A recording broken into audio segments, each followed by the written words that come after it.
Hi guys, welcome back to the PPE lab with me, Christo Spets.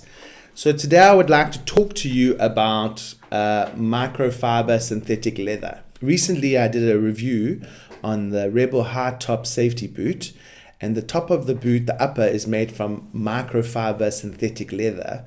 And to be honest, I was a bit like, what is this fake leather doing here? And then I went and did some research and went down this long rabbit hole. And I found out that there are a lot of advantages to microfiber leather, and I wanted to just break down what microfiber leather and synthetic leathers are and what these advantages are. So synthetic leathers have been used for quite a variety of things: for shoes, for clothing, for upholstery, for furniture, even for weaves. Originally in the 1940s, the first generation of synthetic leather was a PVC synthetic leather. PVC stands for polyvinyl chloride, and you might think of PVC when you think of gumboots, which is the correct thing. So the thing about gumboots is that they can also make the PVC look like leather, but because it was the first generation, it wasn't that great. It doesn't have good breathability, and actually the PVC back in the day was actually quite toxic. So there were quite a few toxins coming off the PVC leather and the PVC product. So over the years, they've had to try and improve it. So that was the first generation. And the second generation was polyurethane synthetic leather. But as time has progressed and working out the cost of leather, industries had to come up with a better way to make synthetic leathers. Micro leather or microfiber consists of tiny synthetic fibers that are made from polyamides, polyester, and polypropylene.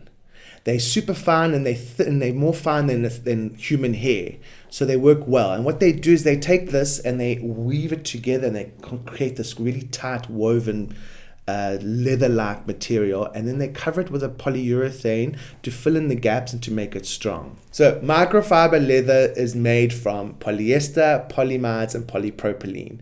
And as I mentioned earlier, so those three elements are sometimes known as Nomex, nylon, or Kevlar. So they've taken these fibers and they've woven them together, and then they've sealed them over with a resin. So because real leather is from an animal, it's quite porous. So porous means that the water can find its way in. There's pores that it can get into.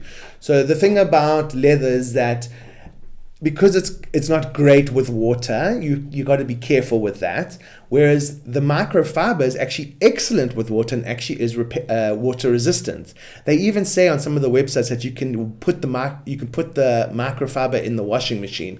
I personally wouldn't do that, but it is comforting to know that that is an option, and that you won't have to worry about your shoes getting wet.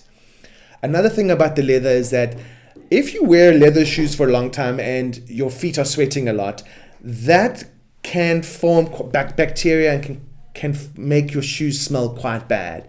Now with the microfiber, surprisingly, it's antibacterial. So the shoe itself, the microfiber has breathability. Microfiber is long lasting. It's got a high durability. It's got a high tear resistant and high abrasion resistance, which means it'll last longer. Leather has a good durability, but it's not as durable as microfiber. I think one of the major advantages of microfiber compared to leather is that the manufacturing costs are far less. You don't have to buy leather. Yes, making the microfiber is a bit of a process, but it still works out to being cheaper than actually going out and getting leather.